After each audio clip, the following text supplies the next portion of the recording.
All right, guys. We just got the framing going. Starting to be a beautiful thing. We're starting to get a little bit more control over this site. Let's get into it, guys.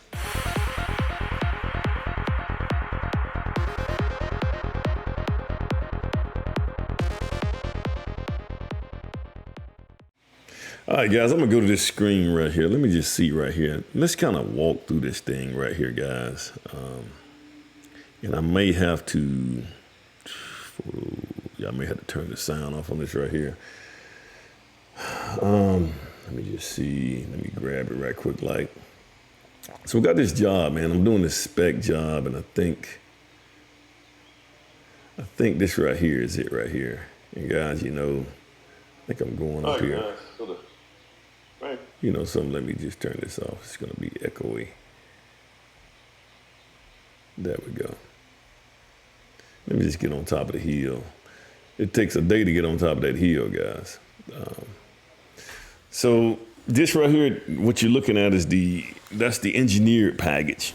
And I actually went up here, guys, and I tell you what, man, this right here, this actually makes my day. When I got up on top of the hill, I saw a guy, one of my framers. Let's get this out the way. One of my framers had, I would say his wife was there, and they had a little bitty kid. It looked like he was maybe about 2 years old, but she was pregnant. Guys, one thing that I get from me doing what I do is that I'm in a position to be able to provide people with a means to be able to support their family.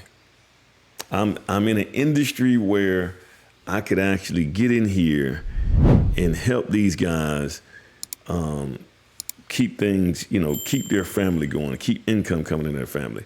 Now, guys, we don't have this right here. If you kind of look at this right here, guys, we don't have it. So this is not squared up right now. It's not, it's not plumb, and they hadn't squared all the rooms up. Typically what they do is they frame first, they get all this stuff, you pop all the lines here. So everything's got popped. Then they lift these walls up. As you see, I got my seal sealer, guys. In today's market now, the houses have to be extremely energy efficient. So you gotta make them tight. So the concrete is not entirely smooth, guys. So there's gonna be ups and downs and wavy concrete. There's just no perfect way to do that. So this right here was what you call a seal sealer. And this right here is used to, where you have your void set or your ups, your highs and your lows in your concrete. This fills that gap once that weight from the framing pushes down on it, and it seals it, so you don't have airspace coming through here. So that works out pretty good. And I've been using that for 20 years, man. That's been out for a while. I did get one thing wrong here, guys. Is not that header, but a couple of headers in the back. I forgot to give the guy the red line plans. Now, if you notice right here, we did what you call this is what you call the 2-stud corner. Okay. Now they actually make some sheetrock clips that you can put in, and you can get rid of this one piece right here, because this right here serves as a piece where you can attach sheetrock onto this side right here. But guys, this is perfectly okay according to the International Residential Code. I think all code cycles. See, if you did a 3-stud corner, which is what a lot of these guys are gonna do, if you do the 3-stud corner, once you put your OSB on there, you're not gonna be able to insulate back here. So this right here is perfectly okay. It's good. Gives us more room to slide insulation. Guys, just because you see a house and it has more lumber. I used to have engineers. I had friends of mine that were engineers, and they like to see a whole bunch of lumber and framing members in place. That don't make it necessarily a good frame product. Good frame product makes sure the loads are stacking correctly. So we got that. They did mess up the T-walls, so we had to go back and revisit the T-walls to the exterior. And then I had to go out there and explain to the guy, they were doing 2-stud corners on everything. I had to explain to them, guys, you only just need to do the exterior walls. I don't care how to do the interior walls, just the exterior walls. You can see right here, Right here, this is a shower. So this is how we're doing the showers now. This is how a lot of these guys are doing their showers. They're coming in and they're gonna float. You know, this right here is gonna be floated so that you don't have a threshold where you have to step up. So this is kind of guys. I went into a house, Parade of Home house, and that's what they did, man. This is just the way you want to do it now, man. This is, or if you're in a wheelchair, you can just roll in there if you got a 3 feet wide shower door. So this is what you got. And I actually got that just right, man. I surprised myself, man. I got that just right. See, right here is where you can kind of see. So this is going to be another. Let me see if I can kind of pull it back just a little bit right here. So you can see this wall right here. This is what I mean when I say 3 stud corner. A lot of these guys are going to put another stud right here. So we're going to have to undo this right here. Really what you want here is you want a 2x4 right here. And then behind it, get rid of these studs right here. They can have one over here and one over here, but have a 2x6 right in the middle so you have a place where you can attach your sheetrock to. So we got to undo that wall. That didn't work. And I think they weren't looking at the plans, and they made a shower door, which we're not doing that. It's just a big open space with glass. A half wall. As you can kind of see, I'm making sure now we messed up right over here. Somehow, I remember the electrician put that thing in the wall. Now it's kind of sitting outside the wall, so we had to fish that through and kind of chip away at this right here. I hate doing little things like that, but this is the power to those plugs. I got these plugs right here, sitting up under this lumber right here. So we got to come back and correct that. I hate undoing stuff, guys. And you can see the highs and lows. As it rained over here, you can see these little puddles right here. When I say the concrete is wavy, you can see the highs and lows. This concrete's been poured. It's about 2 days old. So you see it's starting to turn white. It was green just the other day. By the time they get enough weight on this right here concrete, it's going to be at full maximum capacity, 3,000 PSI. Now, in this case right here, guys, we did have a 2x4 wall. That was supposed to be a 2x4 wall because we didn't get that thing right in the right place. We turned it in, we was about 2 inches off. We turned it into a 2x6 wall, which I really like when I have a big pipe like this going through a wall. If I got a lot of plumbing going through a wall, I like for it to be a 2x6 wall anyway because it doesn't bulge out. You don't see a bowl in the wall, especially when you're putting your cabinets up. You kind of see what I got right there. It's kind of off.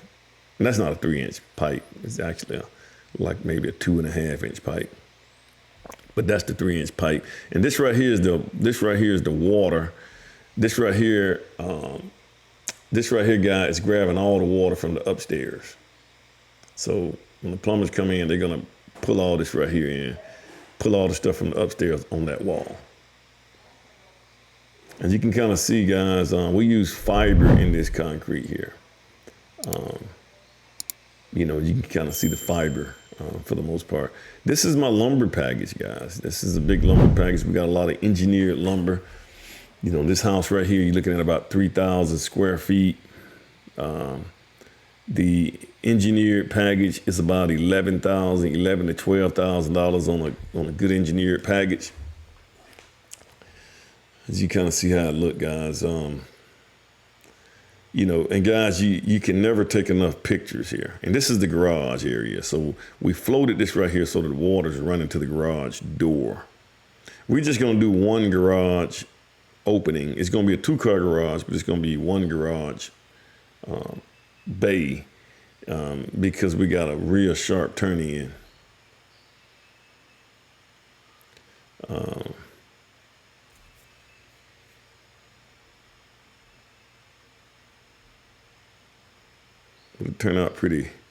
This turned out pretty good, man. Everything turned out really nice.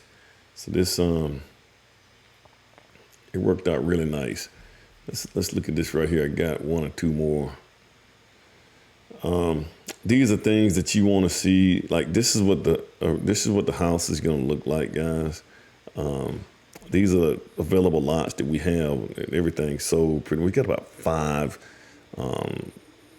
areas here that we're looking to sell.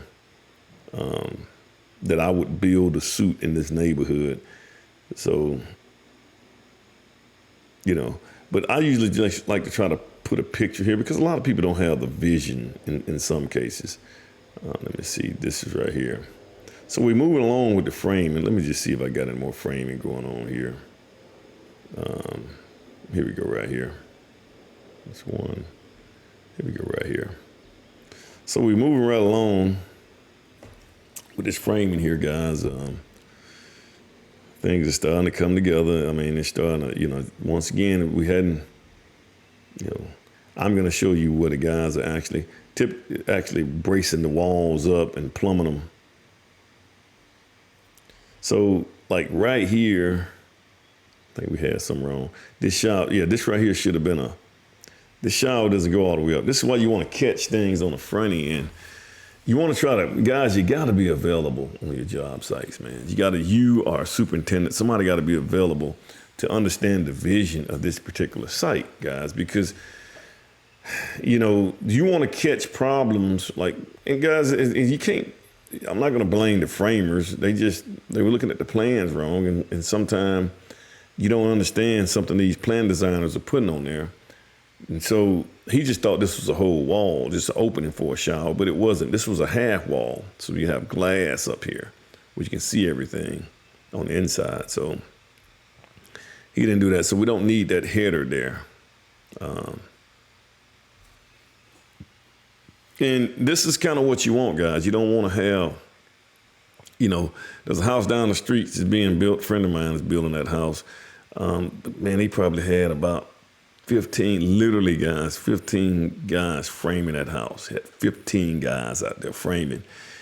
And the problem when you got that many people out there framing is that things are going so fast until if there's a mistake, you can't. It's very difficult to undo it because you didn't stack so much stuff on top of it. That paper there, I like to. I brought a trash bag out there. I can't stand to see trash on my job site. And guys, these guys are, these guys are experienced, man. I think each and every last one of them, they understand this thing. The guy with the blue shirt is the one with the. He's like the head guy, speaks really good English. We could understand each other. But this is what you got. The rooms look smaller right now because you're looking through them. But, when you put the sheetrock up, it just kind of, it wakes you up a little bit. You can see how big things really are. I'm going through making sure all the plumbing and stuff kind of sits in the right place. For the most part, the plumbing did really well. We did really well with the plumbing. That's like a mother-in-law suite right there.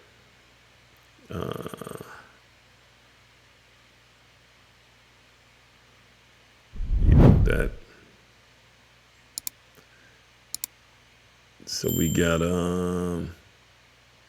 like I said, we got about 4 or 5 guys out here working. That's kind of they're not going so fast that, like I said, man, I can catch things before it gets too bad. There's another thing I caught too, man. I had a couple of windows. Another thing you want to do, I wasn't prepared, man. I kind of messed this up a little bit. I didn't have my, I got a set of red line plans that I forgot to print and give it to the guys. And so we did a couple of headers over a couple of the, instead of 2x10s, it should have been 2x12s. Now these guys are just going to go with 2x10s, but 2x10s is not going to span the length of these openings based on the code. So like this big opening in the back. Now the 2x10 just might work now since this window right here is actually smaller. See, is that the right window? Yeah. It's actually smaller it's a little smaller. Instead of a triple, I did a double. And the one in the bedroom, instead of a triple, I did a double, and I added a door to the bedroom. And that was, these are little areas like, and it's in the back. Now, I would not touch a window on the front elevation. I won't change or maneuver a window on the front elevation. I just didn't think we needed all that. You probably gonna have blinds on the windows anyway, but we didn't need that much window space for that. Especially if you're looking at geostone walls in the backyard. Let's see what we got here. Got this one right here. So this right here was I was able to show you guys how these guys, and I always see these boards. I always come back and see. I never really see these guys actually, square it off. And the reason that you got to square these things off, guys, is because you gotta, they gotta have it all square out and locked in place before you put the ceiling joist up. Okay. The ceiling joist is gonna lock it in place. Once you put your ceiling joist in place and lock it in, that's gonna lock. Well, once you get everything framed up, you can take all your bracing down. All these braces right here, you can take them down. So you see the guy right here got a big level, and that level probably $400-$500. But he's looking at all the walls. He's looking at everything. When these guys will move it, you see this whole thing shift. And once you get it where it's supposed to be, they'll shoot the nails in it and hold it in place. See, guys, this is what you want to see you guys doing. Make sure they're getting that done.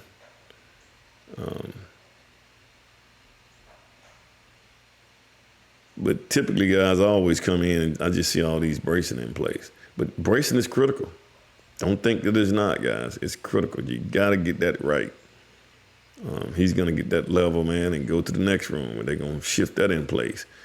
And then once you put your ceiling joist up, you're good. But, you want to put some more weight on it.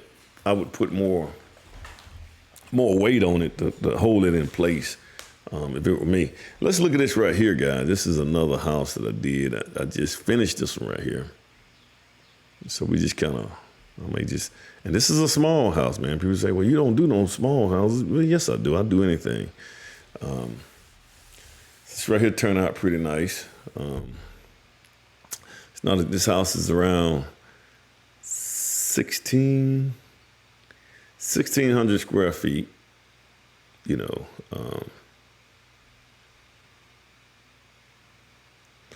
I try to put things in it, this, we hadn't done a punch out. You can see all the blue tape everywhere.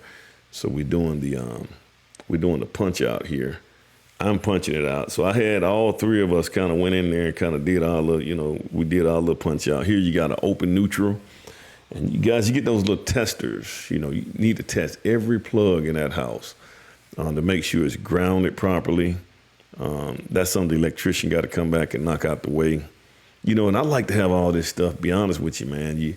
Before I pay these guys the last check, I just try to hold something back just to make sure everything works. Got a door right there that just wouldn't close. So I kind of go through everything, man, and just make sure everything's working properly. Hot water. I mean, you need to have a list, a list, just to make sure everything is doing what it do. But yeah, this right here turned out pretty nice. Now this right here was a change order right here. So most of this stuff right here you see in this deck, we weren't going to do a deck nearly this size.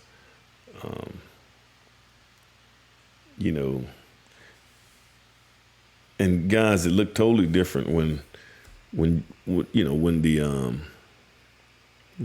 the cleanup girls come in there. So we got some putty. Guys, I like to have like these right here, shower fixtures. All this written here needs to be the same color. I don't think you should have, if you got chrome, you need to have chrome everything. We had chrome right here, and we had rub bronze, matte black up here. It just don't look good. So I just had to be consistent in that bathroom. Now I'm noticing a lot of these places are starting to change them up. Like from bathroom to bathroom, they may be different. You may have brushed nickel in one bathroom and chrome in other, and bronze in another one.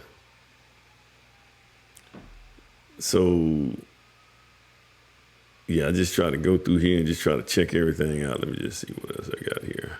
Just speed it up. It's down in the basement here. We got to paint those stairs. Me and Clay actually did the rest of it. We stained those steps there, man. It looks good now. That's a nice touch. And you know, I have to talk to so I have to talk to Clay. You know, he likes to do a lot of work himself, man. So you know, a lot of this stuff, even on a house this size, it's not a big house. You want to let the subcontractors come in and knock their part out the way. Don't try to get in there and do any of that stuff. Don't try to get in there and say, well, I can go ahead and knock it on out the way. No, you ain't got time to do that. You take pictures of it, and I got this app called Company Cam. So you take pictures of it.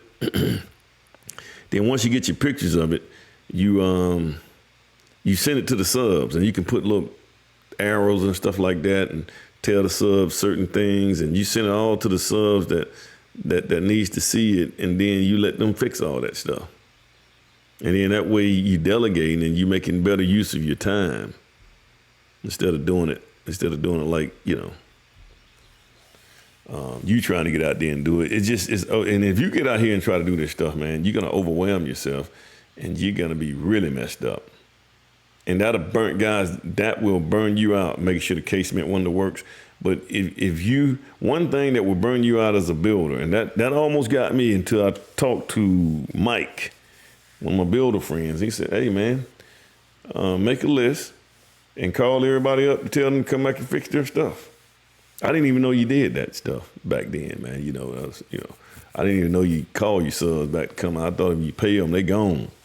You know, no, you call them, tell them come on back, get all this stuff done. That's why it's good to have be part of the Home Builders Association. If these subs start giving you blowback, see, look at that. You just can't leave wires out like that, man. Little stuff like that, man. You just can't. You can't do that. You got to do something, you know. But anyway, yeah, you got to get this stuff done. And so I should be able to give them the keys to this house Tuesday, which is about 3-4 days. So over the weekend. He did want me to pour the driveway, so I'm going to go ahead and pour the driveway. I hate these little things right here. I'm probably never get those again because those things are going to get lost. They're going to lose those little things. One of the kids going to grab one of them, and it's just too much. It's too easy to get lost.